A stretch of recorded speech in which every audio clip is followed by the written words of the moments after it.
صبح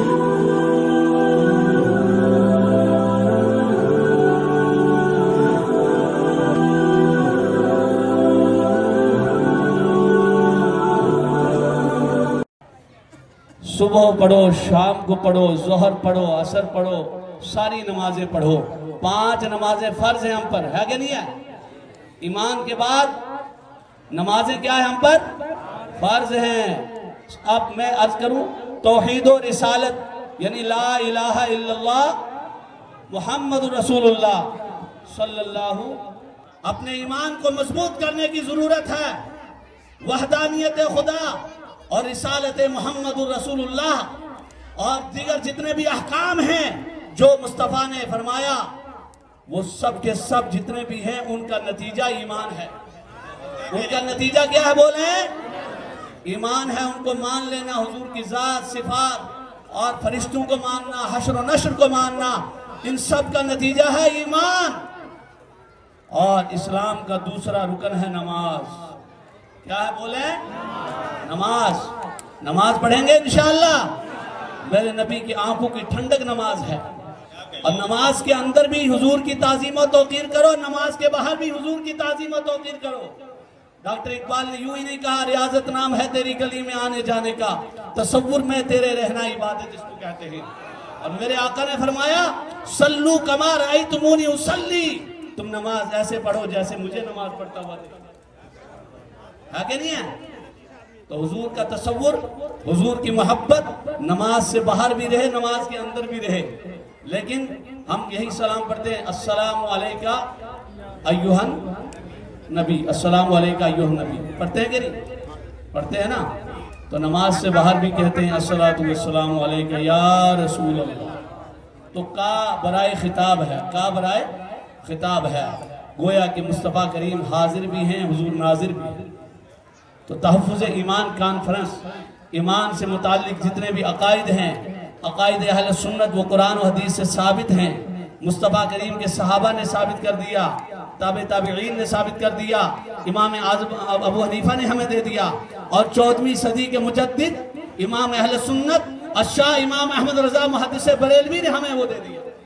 زندہ باد سبحان اللہ۔ سمجھ رہے ہیں؟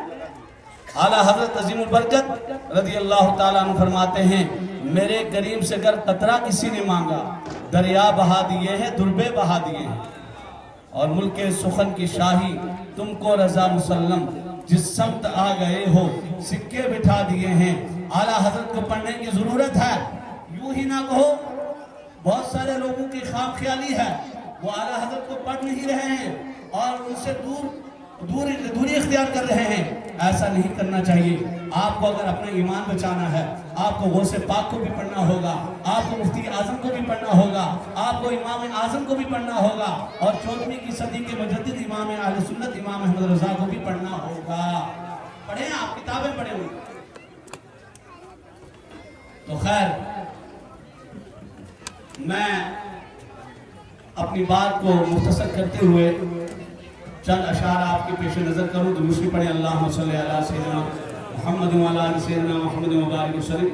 قدر نبی دا ایک ہی جانن دنیا دار کبھی، قدر نبی دا جانن والے سوگے وچ مدینے، تے قدر فلان دا بلبل جانے سب دماغاں والی، قدر فلان دا گرد کی جانے مردے کاؤن والی، ہے نا؟ اور فرماتے قدر یوسف دا معلوم ہویا بھائیاں مصر گیا نو، قدر نبی دا معلوم ہو سی قبراں بیچ پیا۔ جو حضور کا عاشق ہوگا وہ قبر میں حضور کی شبیہ مقدس کا دیدار کر لے، حضور کا دیدار کر لے گا۔ سمجھ رہے ہیں؟ تو حضور سے تعلق جوڑیں، رشتہ جوڑیں۔ آپ ایسی باتیں نہ کریں اور ایسے چکروں میں نہ پھنسیں کہ کل قیامت کے دن یہ مولوی صاحب جو ہوگا جس نے آپ کو پھنسایا ہوگا، غلط راستہ دکھایا ہوگا، کوئی صاحب ہو اس نے غلط راستہ اور گمراہی کی طرف آپ کو لے گیا ہو، وہ کام نہیں آئے گا۔ کام تو آمنہ کا لال محمد رسول اللہ ہی ہے۔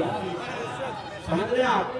تو خیر، وقت کی قلت دامنگیر ہے، لیٹ جلسہ ہوا، آپ حضرات بھی آئے اور جتنا آپ نے سنا کافی ہے، اسی پہ عمل کریں اور ہمیں اور آپ کو اللہ عمل کی توفیق عطا فرمائے، ایمان کامل کی دولت سے مالا مال فرمائے اور اس جلسے کو کامیابی سے ہمکنار فرمائے۔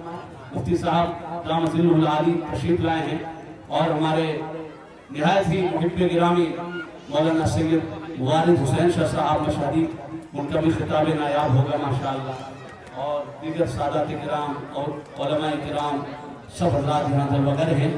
اللہ تعالی ہم سب کو حضور کی تعظیم و توقیر بجا لانے کی توفیق عطا فرمائے اور دین متین پر زندگی گزارنے کی توفیق عطا فرمائے، فرائض و واجبات اور مستحبات، سنن و مستحبات کا بھی پابندی کی توفیق عطا فرمائے، اور ادارہ حاضہ کو روز افز و ترقی عطا فرمائے، طالبان علوم نبوت کو اللہ علم نافع اور عمل صالح کی دولت سے مالا مال فرمائے۔